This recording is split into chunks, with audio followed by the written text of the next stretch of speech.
Chronicles 23.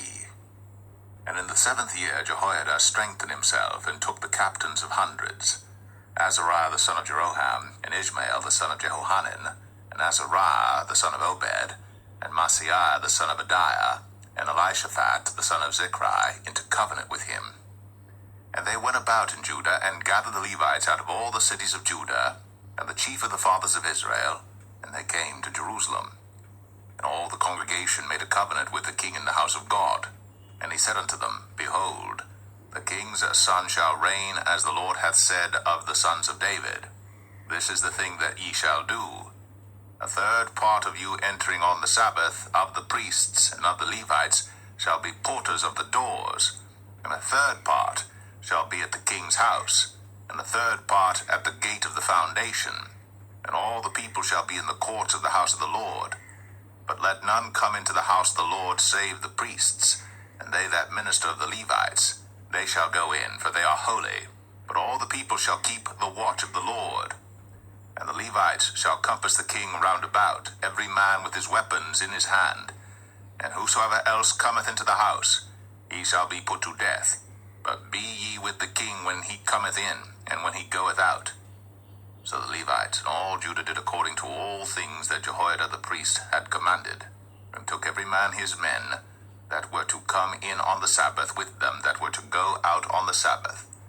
For Jehoiada the priest dismissed not the courses.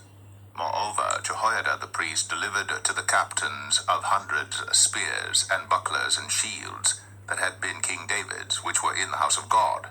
And he set all the people, every man having his weapon in his hand, from the right side of the temple to the left side of the temple, along by the altar and the temple, by the king round about. Then they brought out the king's son, and put upon him the crown, and gave him the testimony, and made him king. And Jehoiada and his sons anointed him, and said, God save the king. Now when Athaliah heard the noise of the people running and praising the king, she came to the people into the house of the Lord, and she looked, and behold, the king stood at his pillar at the entering in, and the princes and the trumpets by the king. And all the people of the land rejoiced, and sounded with trumpets, also the singers with instruments of music, and such as taught to sing praise. Then Athaliah rent her clothes, and said, Treason, treason! Then Jehoiada the priest brought out the captains of hundreds that were set over the host, and said unto them, Have her forth of the ranges, and whoso followeth her, let him be slain with a sword. But the priest said, Slay her not in the house of the Lord. So they laid hands on her, and when she was come to the entering of the horse gate by the king's house, they slew her there. And Jehoiada made a covenant between him, and between all the people, and between the king, that they should be the Lord's people. Then all the people went to the house of Baal, and brake it down, and brake his altars and his images in pieces, and slew Mattan the priest of Baal before the altars.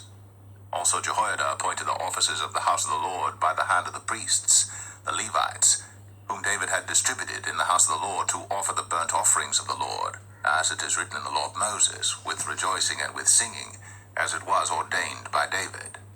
And he set the porters at the gates of the house of the Lord, that none which was unclean in anything should enter in. And he took the captains of hundreds, and the nobles, and the governors of the people, and all the people of the land, and brought down the king from the house of the Lord. And they came through the high gate into the king's house, and set the king upon the throne of the kingdom. And all the people of the land rejoiced, and the city was quiet, after that they had slain Athaliah with the sword.